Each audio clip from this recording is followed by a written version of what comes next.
Food for thought, vote values, part 3.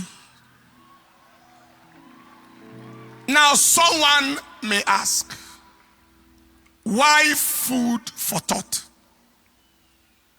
The reality is, we are gradually getting overwhelmed with the plague of thoughtlessness in our nation, in our generation.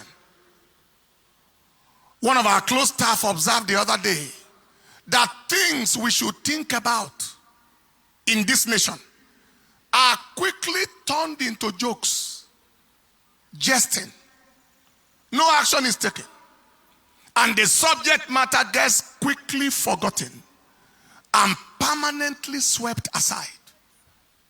On the other hand, things that deserve no thought at all, that should be considered as frivolous and mischievous jokes from at times people of questionable sanity, are turned into subjects of discussion and distraction from core objectives at hand. Serious things are treated as jokes, and jokes are treated as serious things. It is the plague of thoughtlessness and disfocus that has bedeviled our land for a long time. But the fact is, there is a link between thought and result. Thought determines result. Quality of thought determines quality of result. If we must have quality results, we must think qualitative thoughts. The reason why we have not experienced much of qualitative results as a nation is because we have not embraced qualitative thinking as a people. Our mentality determines our destiny. Our mindset determines our outcome. If we don't think, we sink. Until we activate our brain, we do not actualize our gains. To change our season, we must change how we reason. Something to think seriously about today is the level of disvalue, disregard, and disrespect the political class have for the people of Nigeria. We have to think about it. When the two major political parties in the nation made their choices of presidential and vice presidential candidates known, their lack of value, lack of regard, lack of respect for the Nigerian people was affirmed. The extent to which the interest, the yearnings, and the aspirations and welfare of the people didn't matter to them was validated. The degree to which the people of the nation have been taken for a ride, taken for granted by the political class, was authenticated. Their insensitivity, inconsideration, indifference, apathy, thoughtlessness, and imperviousness to the needs, the feelings, and the emotions of the Nigerian people was corroborated. It was made crystal clear. Why? One of the big two political parties in Nigeria chose a Muslim northerner as presidential candidate, despite the fact that the current president is of the same religion, an ethnic group with the same. Even the common principle of fairness, justice, and equity instructs that if the presidency has been in the grip of a region and religion for as long as 8 years, the most reasonable thing is for it to shift to the southern region and Christian religion for the sake of balance and inclusivity. Now, the meaning of coming under another presidency from the same region, the same religion, the same ethnicity as the current one is, after 8 years of rampaging and ravaging banditry, kidnapping, and herdsmen devastation of indigenous communities under the watch of the current leader, then we step into another 4 or 8 years of continuing destruction and devastation from wherever it stops in the current administration, God forbid. And our observation shows that these leaders have no word of condemnation or correction whatsoever for the dastardly acts of their people.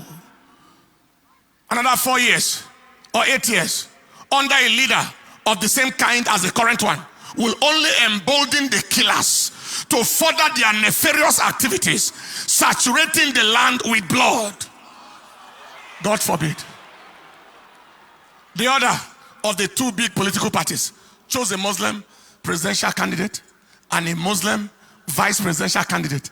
Can you see how much they have taken us for granted?